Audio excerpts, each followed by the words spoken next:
குளிக்கும் முன்னாடி இதை மட்டும் பூசி பாருங்க. உங்கள் முடி கட்டு கடங்காமல் அசுர வேகத்தில் வேகமாக வளரும். நல்ல நீளமாக அடர்த்தியாக வெள்ளை முடி இல்லாமல் நம்ம முடி எப்பயும் கருப்பாக இருக்கிறதுக்கு இந்த வீடியோ ஃபுல்லாக பாருங்கள். Hello friends, welcome back to Nalini morning cooking. நம்மள நிறைய பேருக்கு முடி கொட்டுதல் பிரச்சனை இருக்குங்க. கிளைமேட் காரணமாக, நம்மளோட ஸ்ட்ரெஸ்னால், நம்ம எடுத்துக்கிற ஃபுட்டுனால், சுற்றுப்புற சூழ்நிலைனால நம்மளோட முடியில் இந்த மாதிரி பிரச்சனை இருக்கும். முடி கொட்டுதல், தலையில் நிறைய பொடுகு இருக்கும். இந்த மாதிரிலாம் இருந்தால் நமக்கு முடி க்ரோத் ஆகாது மட்டும் இல்லைங்க, நம்ம தலைமுடி கொஞ்சம் கொஞ்சமாக கொட்ட ஆரம்பித்து நம்மளோட முடி எல்லாமே அடர்த்தி குறைஞ்சி பார்க்கவே இந்த மாதிரி கேப்பாக தெரிய ஆரம்பிச்சிடும். அது மட்டும் இல்லைங்க, சின்ன வயசுலேயே தலையில் வெள்ளை முடி கூட வர ஆரம்பிச்சிடும்.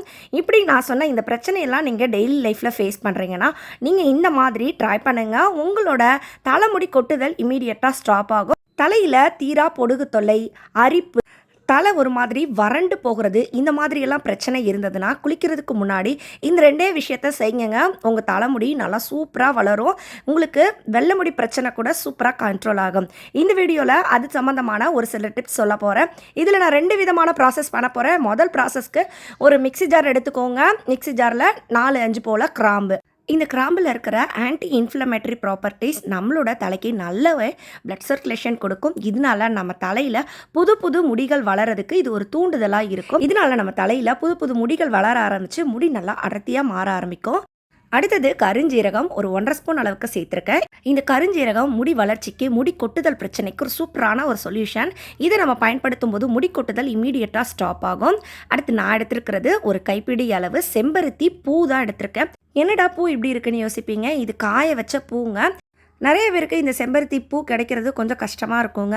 சப்போஸ் உங்களுக்கு இந்த பூ கிடைக்கல, இல்லை காய வச்சது கிடைக்கலனா இந்த மாதிரி நீங்கள் ட்ரை பண்ணுங்கள். நம்ம கடைகளில், சூப்பர் மார்க்கெட்லாம் ரொம்ப சிம்பிளாக இந்த பொருள் கிடைக்குதுங்க. இது போல் உங்களுக்கு இந்த மாதிரி காய வச்ச பூவாகவே கிடைக்குது. இதோட விலையும் ரொம்பவே குறைவுங்க, ஒரு 25 ரூபா தான் வந்தது. இந்த மாதிரி நீங்கள் கடையில் இல்லை சூப்பர் மார்க்கெட்டில் கேட்டு பாருங்கள். இது நான் பக்கத்தில் இருக்க சூப்பர் மார்க்கெட்டில் தான் வாங்கினேன். இந்த மாதிரி நம்ம வீட்டில் செடி இல்லாதவங்க, இந்த பூ கிடைக்காதவங்க இது போல் நீங்கள் வாங்கி பயன்படுத்துங்க. இது உங்களோட முடி வளர்ச்சிக்கு ரொம்பவே நல்லது. செம்பருத்தி பூ பற்றி நம்ம சொல்ல தேவையே இல்லைங்க. இது நல்லாவே நம்மளோட தலைமுடிக்கு ஒரு ஊட்டத்தை கொடுக்கக்கூடிய பொருள். இது நான் ஒரு கைப்பிடி அளவு சேர்த்துருக்கேன். இப்போ நம்ம சேர்த்துருக்க பொருளெல்லாம் ரொம்ப சிம்பிளாக எல்லார் வீட்லேயும் இருக்கக்கூடிய பொருள் தான். அடுத்தது ஒரு 1/2 ஸ்பூன் அளவுக்கு வெந்தயம் நம்ம தலைமுடிக்கு நல்லாவே ஊட்டம் கொடுக்கும். முடி நல்லா ஷைனாக பளபளன்னு இருக்கிறதுக்கும் ஹெல்ப் பண்ணும். இப்போ நம்ம சேர்த்துருக்க எல்லா பொருளும் ரொம்ப சிம்பிளாக, ரொம்ப குறைவான விலையில் கிடைக்கக்கூடிய பொருள்கள் தான். இது ஒரு 5 நிமிஷம் மெனக்கெட்டாலே போதும், உங்கள் முடியை நீங்கள் லைஃப் லாங் நல்லா பராமரிக்கலாம். முடி கொட்டுதல் பிரச்சனைங்கிறது நல்லாவே ஸ்டாப் ஆகுங்க. நம்ம போட்ட எல்லா பொருட்களையும் இந்த மாதிரி ட்ரையாக அரைச்சிக்கணும். இதை நீங்கள் எந்த அளவு பவுடர் பண்ண முடியுமோ பவுடர் பண்ணி எடுத்துட்டு இந்த மாதிரி ஒரு ஏர்டைட்டான ஒரு டப்பாவில் போட்டு ஸ்டோர் பண்ணுங்க. தலைமுடிக்கு நிறையா பொருட்கள் போட்டால் தான் முடி வளரணும்னு அவசியம் இல்லைங்க.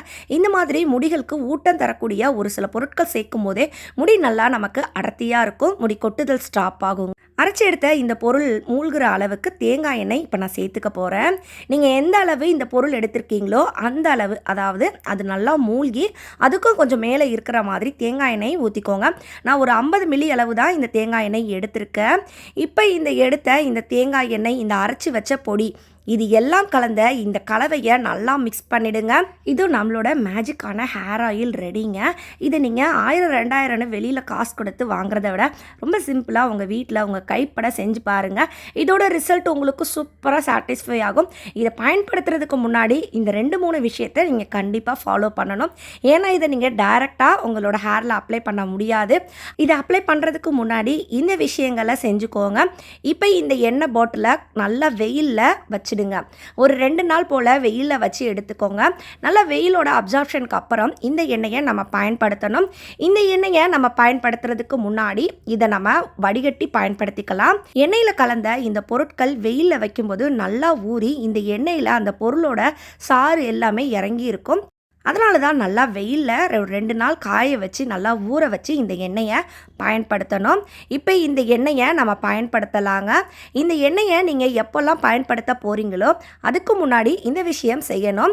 இந்த எண்ணெயை வாரத்தில் 2 முறை யூஸ் பண்ணுங்கள். இந்த எண்ணெயில் நான் ஒரு விஷயம் மறந்துட்டேன். நீங்கள் எப்போ தேங்காய் எண்ணெய் கலந்தீங்களோ அப்போவே இதில் ஒரு 2 ஸ்பூன் அளவுக்கு கடுகு எண்ணெயும் சேர்த்துக்கோங்க. சப்போஸ் உங்ககிட்ட கடுகு எண்ணெய் இல்லை அப்படின்னா நல்லெண்ணெய் சேர்த்துக்கோங்க. கடுகு எண்ணெய் சேர்க்கும்போது நம்ம தலையில் வெள்ளை முடி பிரச்சனை, அதாவது ப்ரீமெச்சூர் ஒயிட் ஹேர் வரதை அவாய்ட் பண்ணோம். இது ரொம்பவே ஒரு சூப்பரான எண்ணெய்ங்க. நிறைய பேர் இதை பயன்படுத்துறது இல்லை, ஏன்னா இதோட ஸ்மெல் ரொம்ப ஒரு மாதிரி இருக்குங்க. அதனால் பயன்படுத்த தயக்கமாக இருக்கும். நீங்கள் இந்த மாதிரி ஹேர் ஆயில் ப்ரிப்பேர் பண்ணுறீங்கன்னா அந்த டைமில் சேர்த்துக்கோங்க. 50 ml தேங்காய் எண்ணெய்க்கு நான் 2 ஸ்பூன் அளவுக்கு கடுகு எண்ணெய் சேர்த்துருக்கேன். இந்த கடுகு எண்ணெயை நீங்கள் தேங்காய் எண்ணெய் ஊற்றும் போதே சேர்த்துக்கோங்க. நான் தேங்காய் எண்ணெய் ஊற்றும் போது கடுகு எண்ணெய் என்கிட்ட இல்லை, அதனால் நான் கடுகு எண்ணெயை இந்த மாதிரி மிக்ஸ் பண்ணியிருக்கேன் கடைசியாக. இப்போ இந்த எண்ணெயை நம்ம பயன்படுத்துறதுக்கு முன்னாடி லேசாக ஹீட் பண்ணிக்கோங்க. அதாவது ரொம்ப சூடு பண்ணக்கூடாது, நல்லா வெது வெதுன்னு இருக்கிற மாதிரி சூடு பண்ணிவிட்டு உங்கள் தலையில் அப்ளை பண்ணிக்கோங்க. நம்ம ஏற்கனவே சொன்ன மாதிரி வாரத்தில் 2 முறை யூஸ் பண்ணுங்கள். கண்டிப்பாக வாரம் 2 முறையாவது இதை பயன்படுத்தணுங்க. அப்போ தான் நல்ல பெனிஃபிட் கிடைக்கும். இந்த எண்ணெயை உங்களோட ஹேரில் அப்ளை பண்ணும்போது அப்ளை மட்டும் பண்ணாமல் நல்லா உங்கள் தலைக்கு ஒரு மசாஜ் கொடுக்கணும். எப்பயுமே நீங்கள் தலைக்கு எண்ணெய் வைக்கிறீங்கன்னா வெறுமனே எண்ணெயே பூசாமல் நல்லா மசாஜ் பண்ணாதான் அந்த எண்ணெய் நல்லா நம்ம மண்டைக்குள்ளே இறங்குங்க. அப்போ தான் நம்மளோட முடியோட வேர்க்கால்கள் வலுப்பெறும். அப்படி இல்லைனா அந்த எண்ணெயை பூசுறதே வேஸ்ட்டு. எப்பயுமே இந்த மாதிரி எண்ணெயை உங்களோட தலைமுடியோட வேர் பகுதியிலேருந்து அடி நுனி வரைக்கும் நல்லா பூசி விட்டு நல்லா ஒரு மணி நேரம் ஊற வச்சுக்கோங்க. அதுக்கப்புறம் தான் நம்ம ஹேர் வாஷ் பண்ணணும். இந்த மாதிரி நீங்கள் நல்லா அந்த எண்ணெயை அப்ளை பண்ணிவிட்டு 1 மணி நேரம் ஊற வச்சுட்டு நீங்கள் செஞ்சு பாருங்கள். இதோட ரிசல்ட்டு அவ்வளோ சாட்டிஸ்ஃபையாக இருக்கும். இப்போ நம்மளோட அடுத்த டிப் பார்க்கலாங்க. அடுத்த டிப் பார்க்குறதுக்கு முன்னாடி இந்த வீடியோவில் நான் சொல்கிற விஷயம்லாம் உங்களுக்கு பிடிச்சிருக்குது, யூஸ்ஃபுல்லாக இருக்குதுன்னு நினச்சிங்கன்னா வீடியோக்கு ஒரு லைக் கொடுங்க. உங்கள் ஃப்ரெண்ட் அண்ட் ரிலேட்டிவ் கூடயும் ஷேர் பண்ணிக்கோங்க. இப்போ நம்ம 2வது மெத்தட் பார்க்கலாங்க. 2வது மெத்தடுக்கு சாதத்தில் இந்த மாதிரி தண்ணி ஊற்றி முந்தின நாள் நைட்டே நான் எடுத்து வச்சுருக்கேன். அதாவது அடுத்த நாள் கஞ்சி போல் நம்ம சாப்பிட்றதுக்கு பயன்படுத்துவோம்ல, அந்த மெத்தடு தான். குக்கரில் வேக வச்ச சாதம் இல்லைனா வடித்த சாதம்னு எதில் நீங்கள் தண்ணி ஊற்றி வச்சுருந்தாலும் அந்த சாதத்தை நல்லா பிழிஞ்சு எடுத்துட்டு அந்த கஞ்சி தண்ணியை மட்டும் தனியாக அந்த மாதிரி வடித்து எடுத்துக்கோங்க.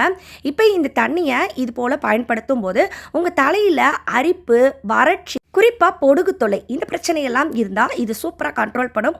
ஒரு 2 முறை செஞ்சாலே போதுங்க, நல்லாவே இதில் ரிசல்ட் தெரியுங்க. இப்போ நான் எடுத்துருக்கிறது 1 ஸ்பூன் அளவுக்கு வேப்பிலை பொடி. இதுவுமே உங்களுக்கு கடையில் சூப்பர் மார்க்கெட்டில் ரொம்ப சிம்பிளாக கிடைக்கக்கூடிய பொருள் தான். இந்த வேப்பிலை பொடியும் அரிசி கஞ்சி தண்ணியும் நம்மளோட முடி வளர்ச்சிக்கு, பொடுகு தொல்லைக்கு ரொம்பவே நல்ல ஒரு பொருளுங்க. இந்த தண்ணியை நம்ம இது போல் கலந்து ரெடி பண்ணிவிட்டு குளிக்கிறதுக்கு முன்னாடி அப்ளை பண்ணணும். இதை எப்படி அப்ளை பண்ணணும்னு சொல்கிறேன். ஏற்கனவே நம்ம தலையை நல்ல எண்ணெயில் ஊற வச்சுருப்போம். நல்லா எண்ணெயில் ஊறினதுக்கப்புறம் நம்ம தலையை ஷாம்பு போட்டு வாஷ் பண்ணுவோம். அப்படி நீங்கள் பயன்படுத்த போகிற அந்த ஷாம்புவை டைரெக்டாக யூஸ் பண்ணாமல் இந்த மாதிரி நம்ம ரெடி பண்ண கஞ்சி தண்ணி ப்ளஸ் வேப்பிலை பொடி தண்ணியோட கலந்து பயன்படுத்துங்க. இது உங்களோட முடி வளர்ச்சிக்கும் நல்லது. தலையில் இருக்க பொடுகு பிரச்சனை, பேன் தொல்லை, அரிப்பு, வறட்சி, இந்த மாதிரி பிரச்சனைக்கும் இந்த ஷாம்பு ரொம்பவே நல்லது. இந்த மாதிரி நீங்கள் ஷாம்புவை பயன்படுத்தும் போது உங்கள் தலைமுடியில் எந்தவித பாதிப்பும் வராது. எப்பயுமே வெறும் ஷாம்பு பயன்படுத்தாமல் இந்த மாதிரி எல்லாம் பயன்படுத்தினீங்கன்னா உங்கள் முடி நல்லாவே வளரும். முடி கொட்டுதல், அடர்த்தி கம்மி, வெள்ளை முடி வர பிரச்சனை, தலையில் பொடுகு பிரச்சனை, தலைமுடி வறண்டு போகிற பிரச்சனை எதுவாக இருந்தாலும் இந்த 2 மெத்தடை ஃபாலோ பண்ணுங்கள். உங்களோட தலைமுடி பிரச்சனை எல்லாமே இந்த 2 மெத்தடில் சூப்பராக கண்ட்ரோல் ஆகும். கண்டிப்பாக இதை ட்ரை பண்ணி பாருங்கள். இந்த வீடியோ உங்களுக்கு பிடிச்சிருந்தால் லைக் பண்ணுங்கள், நிறைய பேர் கூட ஷேர் பண்ணுங்கள். இதுவரையும் நீங்கள் நம்ம சேனலை சப்ஸ்கிரைப் பண்ணலன்னா சப்ஸ்கிரைப் பண்ணிக்கோங்க. நான் மறுபடியும் உங்களை அடுத்த ஒரு சூப்பரான வீடியோவில் சந்திக்கிறேன். அது வரைக்கும் பாய் ஃப்ரெண்ட்ஸ். தேங்க்ஸ் ஃபார் வாட்சிங்.